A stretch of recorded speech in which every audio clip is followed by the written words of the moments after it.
Well, my film is a tribute or a homage to these women in the 60s, coming from Spain mostly, that crossed the border and without knowing the culture, without knowing the language, had the courage to settle in families in some cities like Paris or Lyon, or sometimes even further like Lille in the north of France.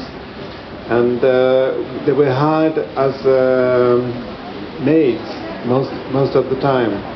And it was, in those days, it was pretty difficult life. Like they would begin to work from 6 in the morning and till sometimes very late in the evening, like at 11 after the masters have had their dinner. But when I met many of these women and I made interviews to write the script, I realized that all these women keep a very good memory of their stay in Paris, even if it was a hard work.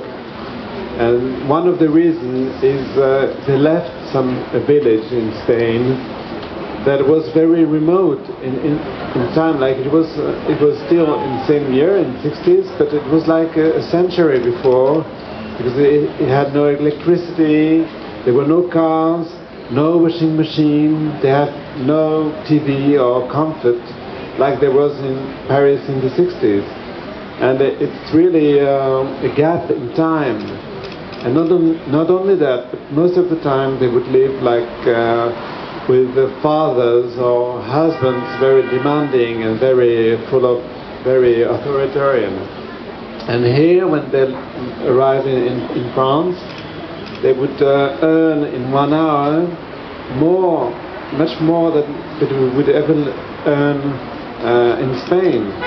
And so that gave them a feeling of freedom. And moreover, they all together were very, there was a feeling of solidarity, all these women. And so for all these reasons, this moment of their lives that should have been difficult, they keep wonderful memory of it, and the joy and the energy that were in these groups I tried to get inspired when I made the film.